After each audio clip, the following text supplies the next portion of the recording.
Hi everyone, welcome back to Java for All. In this video, continuing the concurrency package topic, so we are going to talk about Callable. So you already know how to work with threads using Runnable. By the way, if you want to clean all of these, if you have a lot of unused imports, just press Ctrl-Alt-O. So what we were talking about? Okay, the Callable. So let's create here a class called Callable. Test 01. So what is Callable? Callable is an interface, the same way as we have Runnable. We have Callable, but we have one tiny difference between them. The Callable, it's an interface where it will return some value, since we already know how generics work.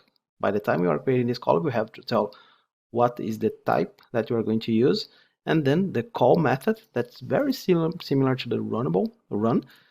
It's going to return the value, the same type as you defined when you were creating this callable.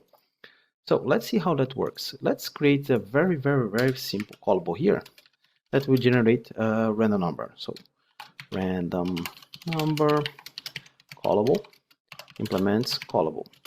So instead of just returning the random number, I would like to return the name of the thread plus the random number.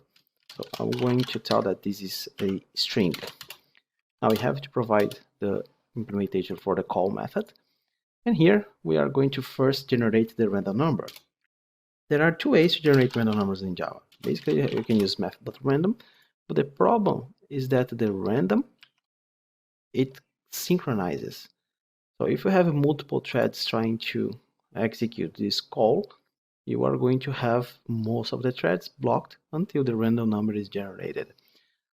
So if you are using multiple threads, or actually in general, I think it's better to use the thread local random, then you get the next int, for example, from 1 to 10. So this one is going to return a random number for each one of the threads. So if you are running like 10 threads, each one of these 10 threads would get a random number without having to synchronize this method. And talking about synchronize, the callable usually works with the executors, so the thread pools. And when we are working with thread pools, it's not recommended to use wait, notify, or notify all, because you don't have control over the behavior. Remember, we are just decoupling the task submission with the task execution. So we don't know how the threads will behave.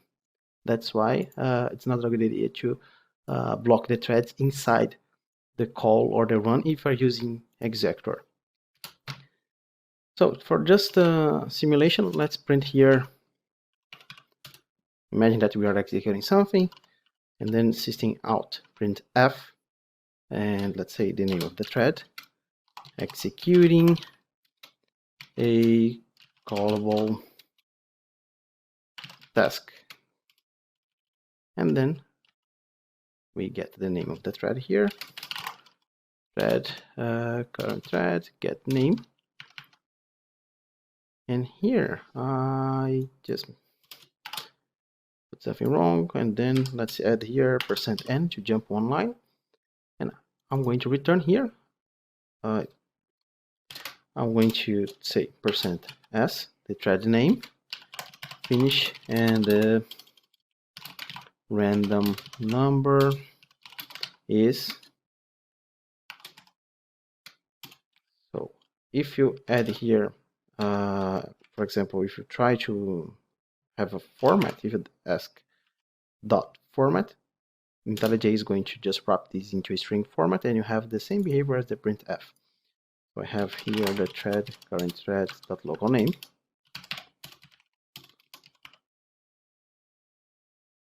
thread dot get name, not local name, and then that number. Cool. Let's go back to the callable test, psvm, and we first need the callable object, and we need a executor. So let's create a thread pool, executors. Let me see, let's use the fixed thread pool with 2 threads. And to execute the callable, you basically just have to submit. You call executor service dot submit, and you have a couple options here. One is runnable and another one is callable. So when we pass this callable, it's going to return a feature. Why it's a feature? Because there is no way for us to know when this will be finished. So for example, if I say here program finished successfully, and of course, since we are working with the executor service, we need to call the shutdown, otherwise it will keep running forever. So when I do this, you will see program finished successfully in the beginning, and then you have the tests being executed, the callables. To get the value back from this future, you don't know when this will be ready, you have to wait. So I have to tell, hey, let's change the name from submit to feature because it's a little bit better. So feature, get the value. And then when we do this, this is going to block the main thread until we get the response from the callable. And of course, it's going to return exactly what we were waiting. So if we introduce a local variable, we are going to get the string back, this one. But we have to handle two exceptions. So we can either add to the try catch and collapse the blocks, or another option is to just add to the method signature. I'm trying to keep the code clean, so I'm adding here, but in real code, you definitely is going to handle these exceptions. Okay, so now I have here this one. I would change here to percent to printf, and then add here %s, and then I will add that s. Control Shift F10. As you can see, the number generated was 5. You can see the 4 being executed 5 times, and then this thread inside the pool, thread pool 1, finished successfully. If we execute again, now 2 again, and if we keep executing, we'll get different numbers. So this is just an introduction about Callable. Let's continue in the next video with more concurrency. See you. Bye bye.